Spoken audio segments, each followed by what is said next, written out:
Mexico has hosted the World Cup twice and will do so again in 2026. Despite a rich and colourful footballing history, Mexico rarely hit the mark when it comes to the World Cup. To discuss Mexico's performance in Qatar 2022, we have with us Mexican footballer Luis Gonzalez. Luis, welcome to the program. Thank you very much. Thanks for the invite. No, not a problem. Mexico, in this World Cup, the first time since 1978, they're out on the first round. Obviously, you're disappointed. What did you make of it? Everyone in Mexico is disappointed about the result. As you mentioned, Mexico in the last 7 World Cups made it to the round of 16. This is the first time that we didn't. And actually only another team had the same record, that is Brazil. Wow. So not even Spain, not even Argentina, not even Germany, only Mexico and Brazil. The only issue with Mexico is that we always lose at the round of 16. I think Mexico has to change some things if we want to improve in the future. The first one probably is the structure in the Mexican League. We have too many non-Mexicans playing. Every team is allowed to have 8 players playing at the same time that are non-Mexicans. So the spots for Mexicans are very limited. That is a massive issue. And the other thing that I have to mention is that Gerardo Martino, the coach, didn't perform as we were expecting.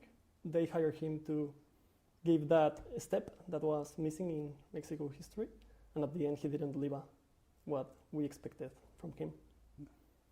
Do you think also that within the CONCACAF Federation, it's in the end when you have the continental competitions, it's like or almost expected it's USA versus Mexico, So if you look, for example, in South America, you have 3, 4, 5 teams that are more competitive. European Cup would be like a very competitive tournament.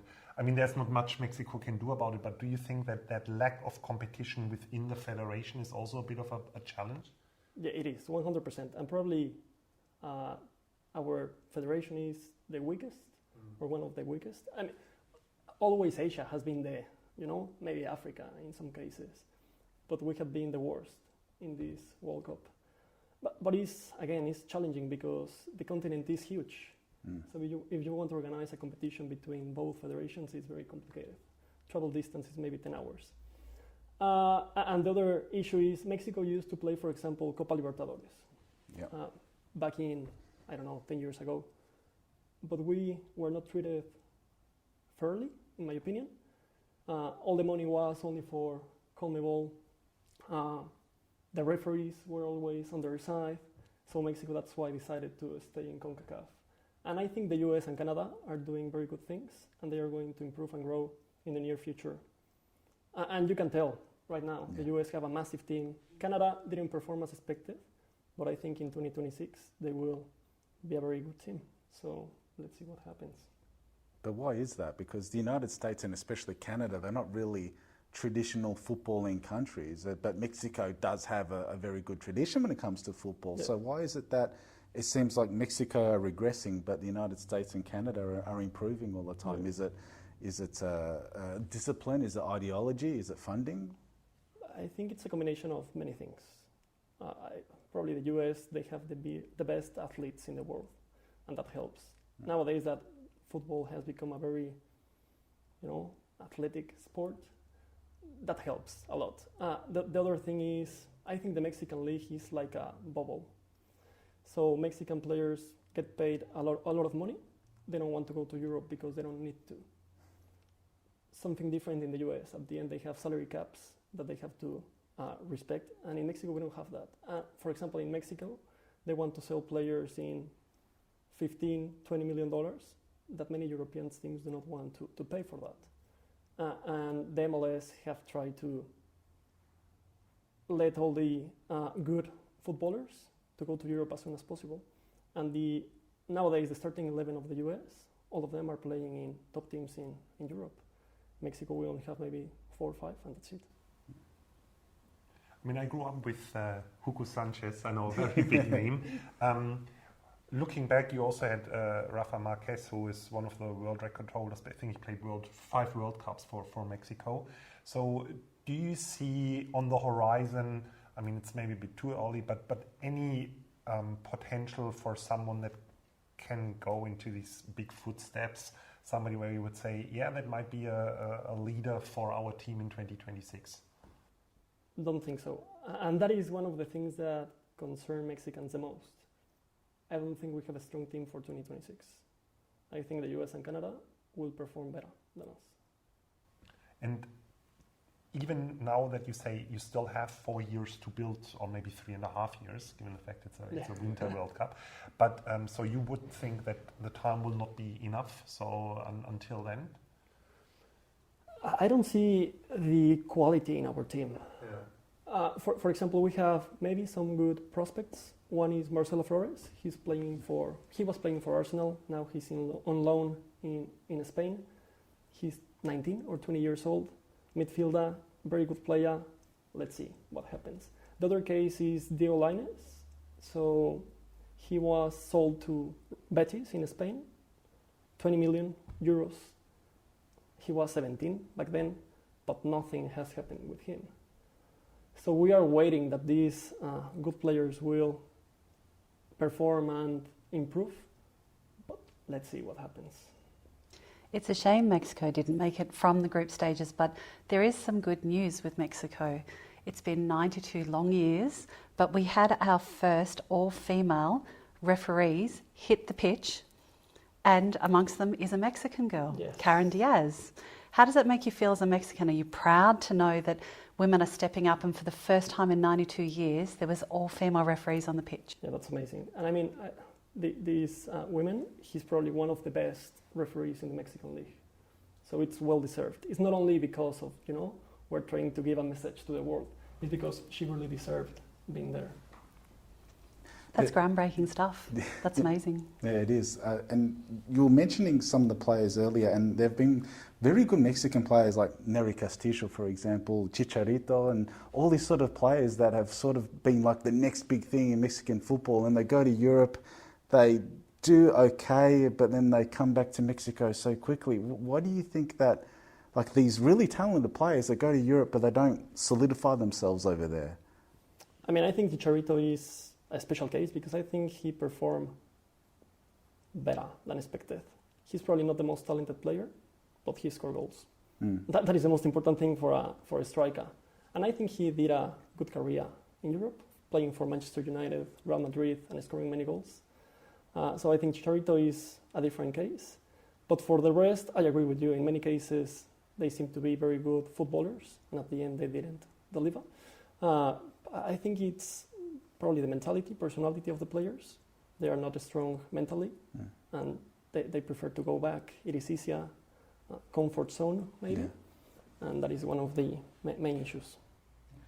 I was told when Mexico loses at the World Cup, then the Mexican supporters go for Brazil. Is that the case also for this World Cup now, that you're going to kind of support Brazil, or? No, USA. Yeah, I think so. I think probably this comes from 1970 in the World Cup in Mexico that Brazil won. Since then, Mexico likes Brazilians. Not the case with Argentinians, for example. Yeah. There is a bit of, I don't know, we think they are a bit arrogant sometimes. Although Argentina won in Mexico then in 86, right?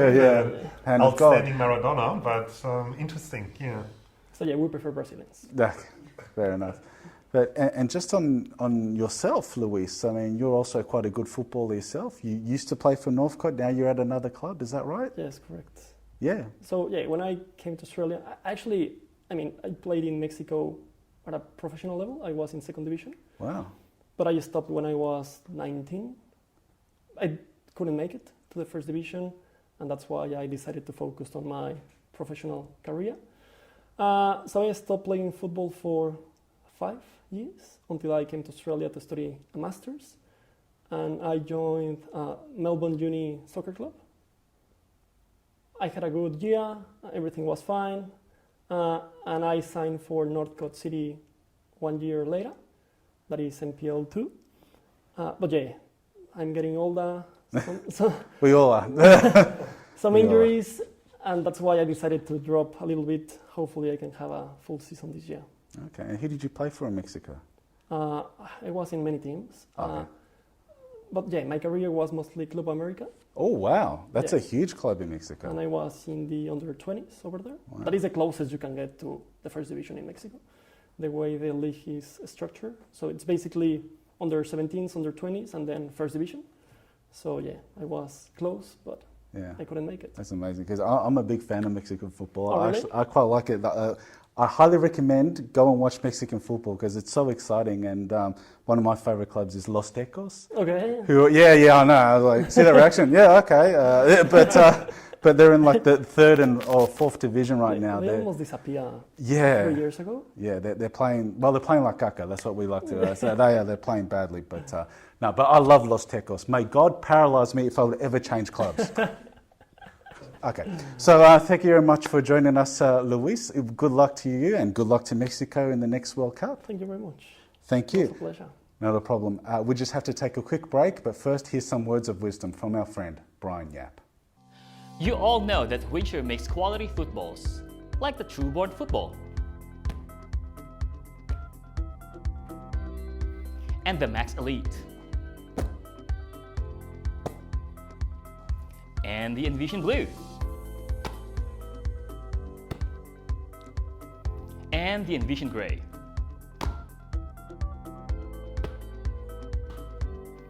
But did you know they also do basketballs? And volleyballs. And footies.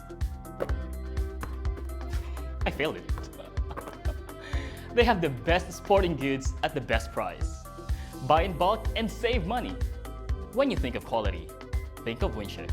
Go to www.windsorsports.com.au or visit info@windsor.com.au and win with Windsor. Well, Australia are in the round of 16 against Argentina in a few hours' time. Argentina versus Australia at 6 a.m. Melbourne, Australian Eastern Standard Time. Exciting stuff. Definitely exciting, nerve-wracking, and it's never really thought that Australia could go this far. Germany are out, Uruguay are out, Belgium are out. It's really amazing. And here's Australia, one of the last men standing. It's amazing. And here we are sitting now 2 weeks later, and I must say it was unexpected, and pay my utmost respect to the Australian team, how they performed against Tunisia and also against Denmark to turn it around in that way. After the first game, I admit that I was quite negative, or let's say pessimistic. Yeah. Well, we were being honest though. Yeah. I mean, the game against France. I mean, let's not think everything was all hunky-dory. The way they played against France was atrocious. Yeah. It was bad. And the criticism labelled at Graham Arnold and some of the tactics of the game was merited. It was merited. What really impressed me the most was how they still were fighting against Denmark. Seeing the first 30 minutes was like they were, I would say, not present at all. And Denmark played a really good football. They were attacking, they were creating chances, but Australia stood there. It was. I remember there was Graham Arnold. You could hear him I think maybe after 20 minutes, he said, "Come on, guys," And I thought, maybe let's wake them up, Yeah. And how they really were standing against this, as we call it, Danish dynamite. And in the second half, True. I mean, we were talking about Matthew Leckie coming back from Europe, the A-League and the level and whatever. Yeah. And then he scores this goal. So very, very impressive. DeArne? Look, I'll be the first to admit I was a Debbie Downer about Australia last week. I really was. Given the standard Tunisia had shown against, their prior games, I didn't think we were coming away with a win. And quite honestly, yes, full credit to the boys. However, I thought they played their worst football, almost as bad as France against Tunisia. I think we're lucky. Yeah. I think the luck of the Aussies got the boys through on the day. Don't take anything from their hard work, their speed. Some of their courage in their tackles is just off the charts insane. As far as I'm concerned, we've got the best tackle of the World Cup so far in the Denmark game. However, I don't want to be a Debbie Downer anymore, but every time I've called something, it hasn't actually, we all have our opinions and we want things to go our way, but I think we're lucky to be here. I'm grateful that we're here. Yeah. And you're right, when you look at the standard of Germany, Uruguay not getting through, Belgium, and I'm sitting here going, Australia? Okay. That doesn't mean I'm not getting up at 6 a.m. in a few hours and going, go! And now you're playing another top team for this World Cup, right? Yes. And one of the best players in the world ever, I would say, in history. I'm not talking about who has ever been the best. I think these discussions are nonsense. Yes. But I think it will be, I'm really excited about that, how the Australian defense is going to play against Messi, Di Maria, and... Oh, they're already on the bus back to their accommodation. They're just going to let the forwards try and win the game. I think it's one of those, they're not even going to park the bus. They're just going to put the hazard lights on, put the cones around the bus, tell the bus driver to go home, those types of sort of things. But it is good to see that Australia doing so well on the world stage at the World Cup and doing so well. Because I don't want to say we were pessimistic. It's just that we were being realistic. We were being honest. And we all thought, you know, from what we saw against France, it was an atrocious game. But the way they just attacked and went full blown, we have to win this game against Tunisia. They went after it and they won. And then they doubled that up with the performance against Denmark. I don't think anybody gave Australia a chance. And the fact that Australia defeated Denmark, who are 10th, I think, on the FIFA World Rankings. I'm not a big fan of the FIFA World Rankings, but definitely on they're on a high. They're in the semi-finals in the last Euros. Yes. This is not a... Seen as quite a bit of a dark horse for this whole World Cup, you know. Yeah. So huge disappointment on that end from Denmark for sure. And I think it's now a round of last 16. It's this, anything can happen. But let's be honest, you know, if Australia can keep a 0-0, I have this maybe a little bit silly theory to say it might even be better to have a 0-0 for a longer time rather than score. Maybe and then go to penalties and have Redmayne come in again? Because I think because they scored against France that early, maybe that might have woken up France even more, you know, and then they said, look, guys, this is not working. We really need to put more effort into it. Yeah. Rather than if you can keep it 0-0 and maybe score in the 70th minute the 1-0 and then let Argentina come. So I don't know, but to be honest, Argentina's still the clear favorite. Let's be honest. They are. And talking about waking teams up, a very interesting thing was happening during the Germany-Costa Rica game. They actually put up on the screens the live shift and change with all the goals as to who was going to make it out of the group stages. Yes. And I was sitting there astounded going, are you serious, Qatar? Like, let the game play itself out. But it did put a fire under Germany's feet, I have to admit, because they were driving hard. And by the way, Spain thanked Germany. You're there because of them. From last week. So my concerns are obviously, apart from all the massive names in Argentina, they head in with no injuries, and we've lost Boyle to a knee injury, and not even clear when he'll be playing again in any league. Yeah. So what are we going to think now is going to win the World Cup? Well, I mean, the experts at Channel 7 did say Australia were going to go all the way, and I don't know. But look, I still think, I don't know, I have a good feeling about England. I had it at the beginning, and I even had the same feeling in the Euros. I'm like, I actually really like this England team. I like how good they, like the young way and the attacking way that they play. They have some good players in good form, and I'm like, I don't want England to win, but I have a feeling that they could possibly do it. It could be an England versus Brazil final. Who knows what could happen there? But I don't know. What do you think? I'm going to go with the team that I said I wanted to see get past the group stages and through some of the finals. I'm going to put my money on Senegal still. Senegal to win the World Cup? I'm going to shock win. Wow. Yes, that is a shock win. I mean, there was a shock that they won the African Cup of Nations. But to win the World Cup... Look at how they're playing without Sadio Mane. I mean, come on. True. But yeah, I mean, I agree with you that England was very... So they impressed me in that way, even when they had a bad game like against the US. Yeah. They had a draw, you know, not like other teams like Germany who lose when they have a bad game. Yeah. And they had, again, with all respect, it was only Iran and Wales, but they were very impressive in both of those games. You still have to beat who's in front of you. Yeah. And that's why I think Brazil was looking good, and Argentina might be back on track now, but yeah, from a European perspective, probably England the best looking, and otherwise Brazil. Yeah. I'd just like them to lose so I don't have to hear it's coming home again. Oh, you're going to hear it anyway. Regardless, if they win or not, you're going to hear it. Aww. But the matches later today, the Netherlands versus the USA at 2 a.m, Argentina versus Australia at 6 a.m. This is all Australian Eastern Standard Time. On Monday, 2 a.m, France-Poland. Monday, 6 a.m, England and Senegal.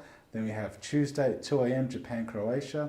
Then 6 a.m, Brazil versus South Korea. Wednesday, 2 a.m, Morocco and Spain. And then to finish it all off, Portugal versus Switzerland. Any matches there that you sort of think, ooh, because this World Cup, anything can happen. I mean, really, so anything can happen. Japan-Croatia is going to be interesting. Yeah, and after their kudos performance, to Japan. absolutely. Yeah. That's probably the one where you would say on paper could be the closest, maybe similar to Portugal versus Switzerland.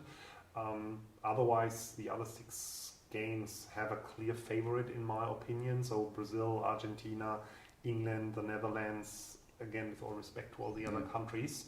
But yeah, so those 2 games, Japan, Croatia, and Portugal, Switzerland, I think are the most unpredictable, but what is predictable in these days anyway.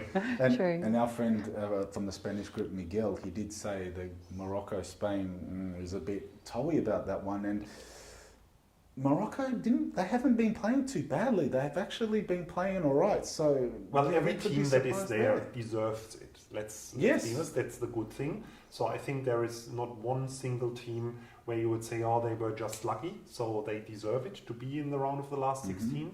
And it's going to be an exciting 2 weeks. So let's see who will, in 2 weeks' time, then be there with the cup. Yes, yeah. We'll see what happens. But also, it's also wonderful to see Asian football do so well. You've got Japan, you have Australia, South Korea, and Australia is the only team to make it to the round of 16 from 2 different confederations. So 2006, they were from Oceania, this time around Asia. But it's wonderful. I hope Australia do well. Fingers crossed. I mean, just making it this far has been good because we've been so bad in our predictions. I think Argentina 12-0. Okay, I'll go. But set the bar low and we'll win. Yeah. Look, I think that at this point it's anyone's game. Yes, Argentina are the favourites. I don't know. Can we have some more luck? Anything can happen out on that pitch, but I'm still not convinced we're quite at the standard we need to be to progress from the 16. Who knows? Like in this World Cup, who knows? But time will tell. All my other predictions have been wrong, so... Yeah, exactly right. But time will tell, and we wish the Socceroos and all the other teams all the very best of luck. And it's great to see the crowd out there on Fed Square in Melbourne. Absolutely. So that's really something that reminds me a bit of public viewing in summer in Germany. You know, so it's nice now. It's summer here in Australia. Yeah. So tomorrow morning, 6 a.m, Fed Square. I think it's going to be packed. Yes, yeah, it is wonderful to see so many people watching the football, and it's great. But we have to leave it there. We want to thank our guest Simon Reynolds from Community Soccer Hub and our guest Mexican footballer Luis Gonzalez. Thank you very much, Bernd. Thank you very much, DeArne. And silly me, I keep forgetting, if you want to know more about 3ZZZ, if you want to be a broadcaster, sponsor, member, go to www.3zzz.com.au. Hope to see you same time, same place next week. Enjoy the football. Bye for now.